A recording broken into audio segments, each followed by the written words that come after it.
All right, let's dig right in, and we're going to give you a tip of the day based on a random number page inside Maintenance and Reliability Best Practices by Ramesh Gulati. If you have enjoyed our tip of the day using this format, please let us know. Hit like, hit subscribe, follow us on all kinds of socials. Go to our website, engage, become a community member of our website, do all those fun things, and give us feedback. Even if you prefer to not have this format or have a very specific topic that you would like us to cover, let us know because, well, we do this so that we can give back to the community. So that's kind of why we're here. So let's go to our random number generator and choose a number for our tip of the day. Feel free to follow along with your copy of Maintenance and Reliability Best Practices or, guess a number. 204. All right, so let's go to page 204 and see what we shall see. Let's see how close I get. 204. Ooh, 224. Not bad. 20 pages off. Technically 10 because they're printed on both sides, so that's not bad.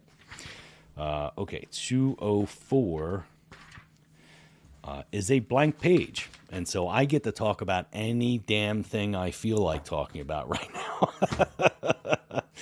So let's give you some general random tip of the day.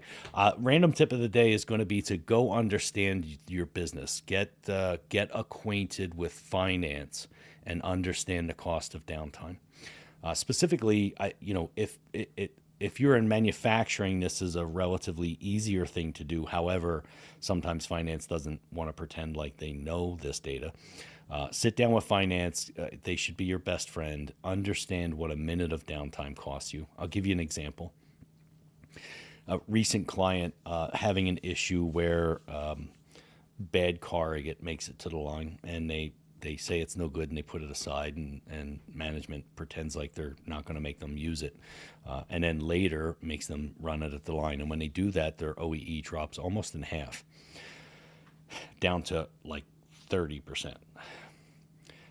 They're saving about, we did the math in a recent exercise with them, and it turns out they're saving about 620 some odd dollars in a shift, but losing thousands of dollars by running the bad corrugate.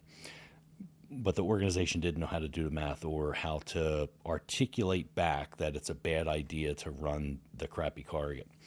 And so the maintenance staff is unarmed.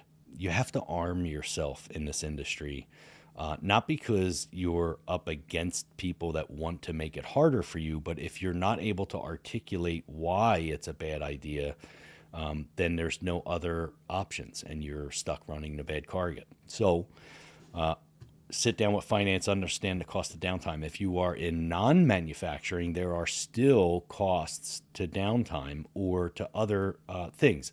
So, for example, let's say you're a university. There's a cost to not maintaining areas that are for creature comfort because they won't be able to use those spaces.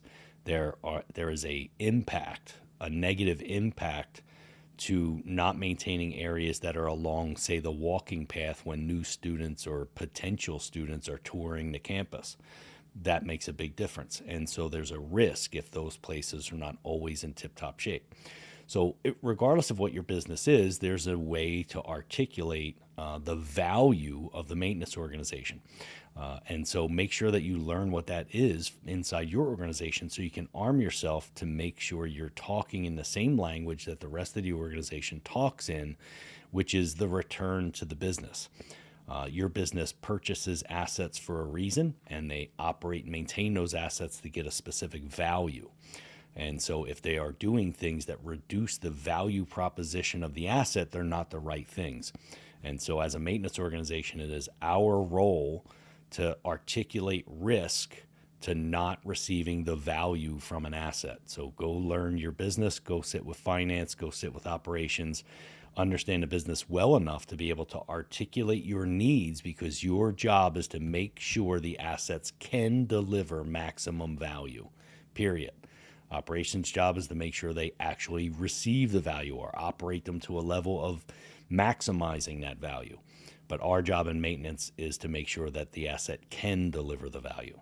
So let's go make sure we understand the business. Go make tomorrow better than today.